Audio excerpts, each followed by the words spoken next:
E começando os trabalhos, bom dia para quem?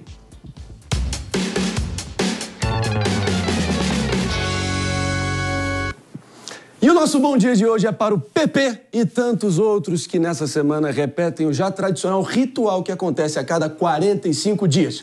Falar mal do Roberto Campos Neto, o presidente do Banco Central. Você pode reparar, a cada 45 dias você abre o Twitter e tem alguém da esquerda falando mal dele. Gente reclamando que ele jantou com a pessoa errada, reclamando que o avô dele trabalhou no BNDES quando não tinha ainda o S de social. Será que, aliás, aqui o Paulo Guedes já aprendeu que mudou o nome? Ele falava sempre, né? BNDE. Mas olha só, mas por que 45 dias? Porque não é o calendário lunar que a gente está falando, é que com essa frequência se reúne o Copom para decidir os juros do Brasil. E o motivo de tanto mal olhado para o nosso Bob Fields III, que é a alcunha que o antigo Roberto Campos recebia da esquerda, é que como presidente do Bacen, esse homem maluco insiste em fazer o seu trabalho, proteger o brasileiro da inflação. E a reunião de ontem não foi exceção. Juros mantidos em 10,5% justamente para esse fim. E a gente entende a estranheza. Afinal, Brasília é uma cidade cheia de gente que acha exótica a noção de simplesmente fazer o próprio trabalho. É juiz investigando e fazendo lei, é deputado cuidando de orçamento do executivo, tem até gente sem mandato achando que sua função é tirar cavalinho da chuva. Mas, olha, no caso do Bacen, o sonho de todo político é simples, que o Banco Central deixe a inflação explodir em troca de bombar a economia no curto prazo. Uma espécie de carpe diem, com juros baixos no lugar de mais um combo de energético com vodka na balada. É, meus amigos, mas a ressaca sempre é brava. É só perguntar pro seu pai se ele sente saudades da dona Zélia Cardoso de Melo, tá bom? Então aqui fica o nosso bom dia. E lembrando que no fim do ano, Campos Neto vai sair, aí a festa vai poder começar de novo. É, meus amigos, mas essa é só a minha opinião e vamos abrir aqui para a bancada lá em cima, porque eu sei que o PP está indignado com o que aconteceu, mas foi unânime, meu amigo.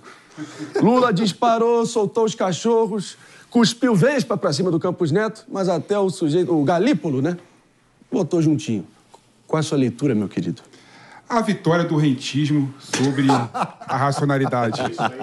A vitória da Faria Lime, que prefere ganhar dinheiro investindo em título da dívida pública e receber 10,5% do que investir na produção. É tudo barão de bucho cheio. A vitória de quem acha que presidente do Banco Central está tudo bem em visitar o líder da oposição e se reunir com a nata da Faria Lima. Então, é uma vitória de pirro, eu diria. Não dá para comemorar em nada o que esse Campos Neto fez, não é? Quando você pega e compara o governo do Bolsonaro e a atitude do Campos Neto e o governo do Lula, a atitude do Campos Neto, você vê que são atitudes completamente diferentes em premissas econômicas semelhantes. Que é isso? Quando você vê, por exemplo, o pessoal fala, nossa, o problema do Brasil são as contas públicas. Isso justifica, de certa forma, a taxa de juros a 10,5%. Acontece que a menor taxa de juros do governo Bolsonaro, com Campos Neto, presidente do Banco Central, o déficit nominal do Brasil estava em R$1 trilhão. Meu Deus, você Ou vai seja, comparar a com o mesma contexto da pandemia, situação Pepe, com medidas nada a ver. econômicas completamente diferentes. Tem nada a ver. Você não deixa eu terminar de falar.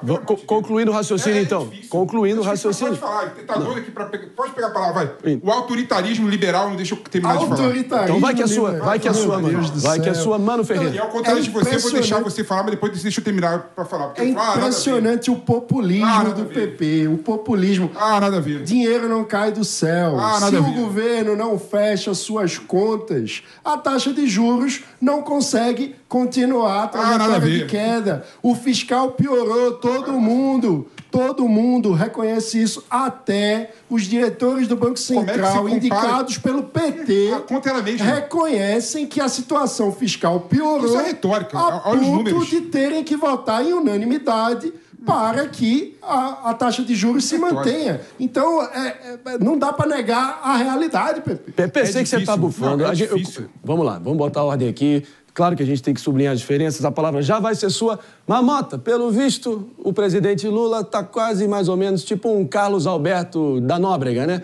Aquele senhorzinho que, apesar de ser o chefe, não tem controle com o que vai acontecer no banco, né? Se bem que, no caso do Carlos Alberto, pelo menos ele dá risada, Mota. Marinho, se eu tivesse 1 hora para falar sobre esse tema. Eu só queria lembrar que o Campos Neto elevou a taxa de juros em 2022, na véspera das eleições presidenciais, quando o costume aqui no Brasil é baixar a taxa, né, para ganhar popularidade. Roberto Campos Neto é o cara. Eu acho que estão fazendo campanha para que ele seja o candidato a presidente da República ou ao Prêmio Nobel de Economia.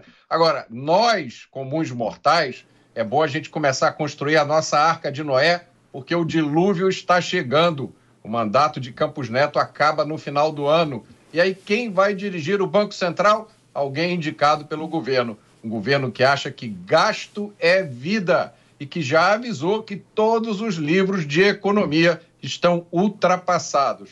Então, vamos correr para as colinas. Vamos trazendo a Jess Peixoto também aqui para contribuir. Segue dando o que falar essa situação. Sua visão, Jess? A minha visão, ela é muito simples, André. Foram 7 cortes seguidos para agora uma manutenção da taxa que foi unânime.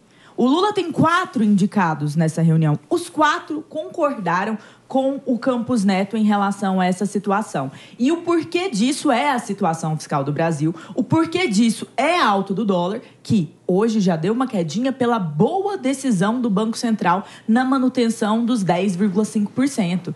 Então, até o Galípolo, que as pessoas falam, né, que o PT ali fala que vai ser o próximo indicado ali em dezembro, quando houver a saída do Campos Neto, votou com o Campos Neto. E hoje, a presidente do PT, a Gleisi Hoffmann, já foi falar. Não tem motivo técnico. Motivo técnico? Como se a Gleisi, de fato, soubesse e entendesse mais do que esses economistas que estão à frente do Banco Central. Inclusive, 4 deles indicados pelo presidente Lula. Então, a lógica que o PP trabalha aqui para nós é uma lógica de criminalização do Campos Neto, que é o que o PT está querendo fazer, entrando com ação, indo atrás, querendo brigar e ignorando que o PP falou aqui, conversa com a Faria Lima. O Haddad também. O papel de presidentes do Banco Central, o papel de um ministro da Economia é dialogar também com a sociedade civil. E vou te contar um segredo. A Faria Lima representa isso. Os investidores brasileiros representam isso. Então, a grande questão que a esquerda está tentando fazer nisso não passa e não se sustenta. O Campos Neto tem feito um excelente, exímio trabalho à frente do Banco Central. Vai que a sua PP, muita calma nessa hora, meu querido. A palavra é sua. Não, todo mundo tem todo o tempo do mundo para falar. Quando eu começo a falar, começo a me interromper, eu não consigo terminar meu raciocínio. E eu ouço todo mundo de forma mais calma e serena possível. Até porque eu acho que no debate... Você acabou de perder 15 segundos só tudo bem, mas é importante. Mas é importante falar porque isso pauta toda a conversa aqui. Deixa comigo. E é importante ter esse tipo de coisa também, né? Deixa comigo.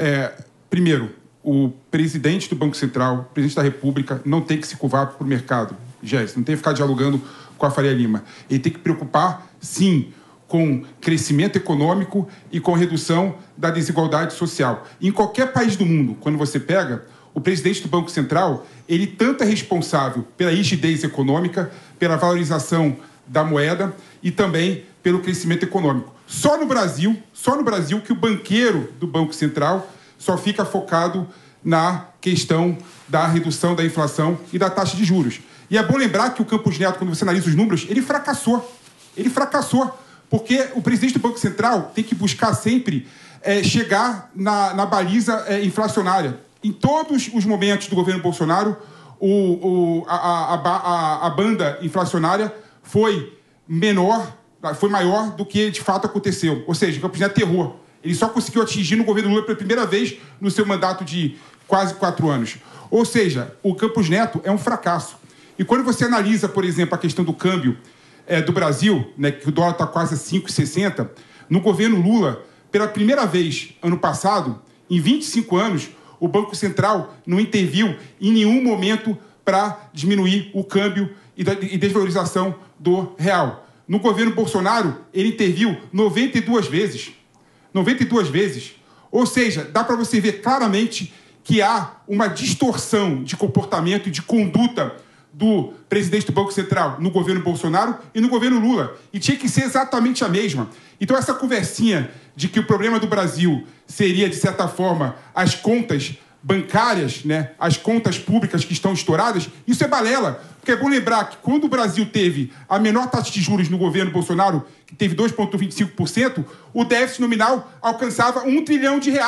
Quase o que está alcançando agora. Então essa justificativa não funciona para nada. Analisando tecnicamente e os dados da economia, não dá para defender o Campos Neto. Antes da gente seguir adiante, Mano Ferreira, fica à vontade aqui. O buffet está servido. O PP precisa entender que uma coisa é o gasto ocasional. Você tem uma pandemia, você precisa gastar mais. Isso é assim em todos os lugares do mundo. Outra coisa é o gasto estrutural. É quando você está pegando uma conta que estruturalmente, todos os meses, ela será insustentável. Então, o comportamento é outro. É a diferença entre a conta eventual, algo que você vai comprar na sua casa apenas num mês específico, está fazendo ali um investimento ou um gasto emergencial, de você colocar aquilo como custo fixo na sua casa, onde você vai precisar todos os meses pagar aquilo. Então, não dá para comparar uma situação com a outra. E o fato é que as contas públicas brasileiras